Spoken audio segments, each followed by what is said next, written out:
Amen. Punong-puno po ng higit ang ating pong mga awitin. Ayan. So, tayo po ay darako sa ating pong gawain po ng pagbibigay at akin pong babasahin ang isa po sa popular na ating pong verse in terms of tithes and offering, ang Malakay chapter 3. So, minsan po kasi, pag yung mga nag-exhort, yung verse 10 lang po ang kanila pong binabasa. At gusto ko pong basahin ito pong mula verse 6. Verse 6, Malakay 3, chapter 6. Malakay chapter 3, verses 6 to 12. Yun. I-scroll mo, Sis Ems, nandyan lang yun. Paki-scroll pa baba.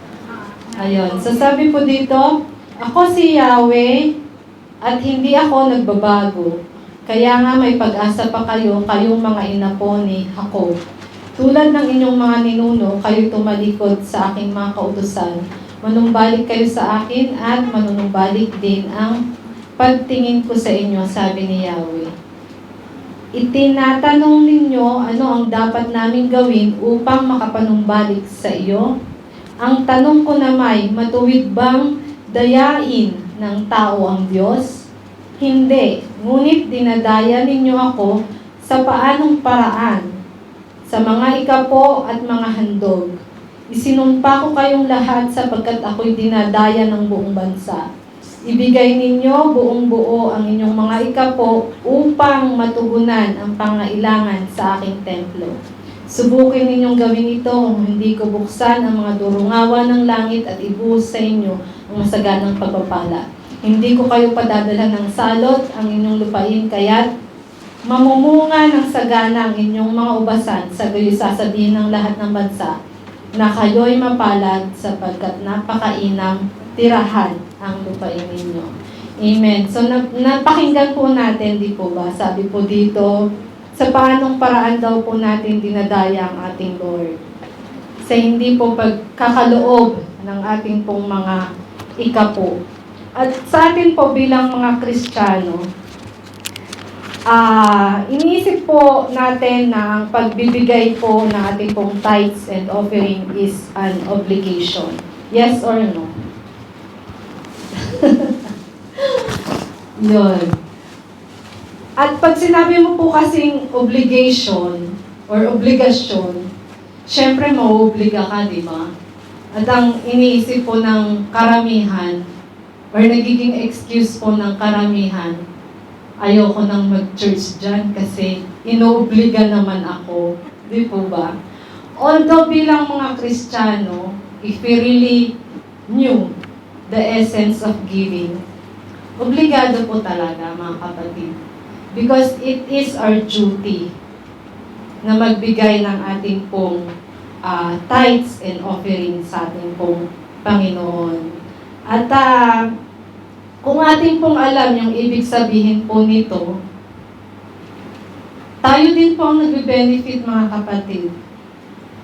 Bakit? Kagaya po ng ating inawit. Kaninang inaawit po yun, talagang nafe-feel ko yung maarangkadang biyaya, di ba? Parang ang sarap na, Lord, salamat sa lahat ng mga blessing. At isang tumatanim po sa isip ko, yun nga pong sinabi ni Sarah, di po ba, na sa lahat ng mga bagay na ating pong, minsan, pag naumpog po akong ganun, kakapain ko kung may bukol. Lord, salamat, wala akong bukol. Yung mga simpleng bagay. So, napakarami po talagang mga biyaya na dapat po natin ipagpasalamat sa Lord. Hindi lang po ito financially, kundi sa lahat ng maging pag-iingat po niya sa atin. At sa ating pong pagbibigay, tunay po na na nararamdaman niyo po ba yung joy? Di po ba ang sarap? Ang sarap ng pakiramdam. So, tithing po is an act of joy and gratitude towards God, mga kapatid. At ito po yung napakahalagang bagay na ina-acknowledge po natin sa tuwing nagbibigay po tayo ng ating pong pag-abot, ng ating pong mga tithes. na-acknowledge po natin lagi na ang pinagmumulan po ng lahat ng ating pong tinatamasa ay walang iba kundi ang ating pong Panginoon. And just as God bless us abundantly, mga kapatid, we are also called to be blessed. Amen? So that we can be able to bless others, mga kapatid, through our tithes and offering. Marami po tayong naabot, marami po tayong nasusuportahan ang ministry ng ating pong iglesia. At lagi din po natin tatandaan that our giving is always a reflection of God's love and grace sa ating pong mga buhay. Amen. At sa Diyos po ang papuri, let us pray po mga kapatid. Lord, minsan pa pinupuri ka po namin, binadakila at pinasasalamatan Ama sa kabutihan at katapatan niyo po sa aming pong mga buhay. Salamat Ama sa mga pagpapalat, biyaya na patuloy niyo pong ipinararanas sa bawat isa po sa amin. Sa kalakasan, O God, sa buhay, sa hininga sa bawat araw, sa mga pagkain, Panginoon, na nasa aming hapagkainan. Salamat O Diyos. Salamat sa aming pong mga mahal sa buhay. Salamat sa mga kaibigan. In everything that you have given us, Lord, we thank you so much. At sa mga oras na ito, Panginoon, kami po ay muling magbabalik, Ama, ng aming pong pasalamat po sa inyo. At nawa, Panginoon, sa aming pong pagbabalik, matutunan po namin lagi, Panginoon, na magbigay, Panginoon, ng may kagalakan sa aming pong mga puso, God. At Lord, patuloy Ama ng mga kamay na ito ay laging maging bukas, Panginoon, sa pagkakaloob para po sa inyong pong gawain, Panginoon.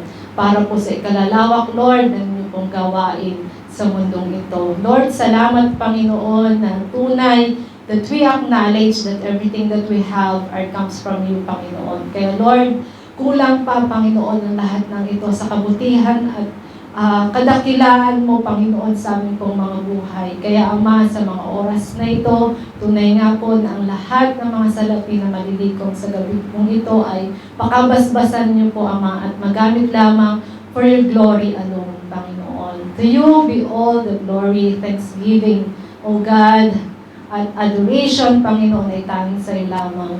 Sa pangalan ni Jesus po ang aming dalangin. Amen.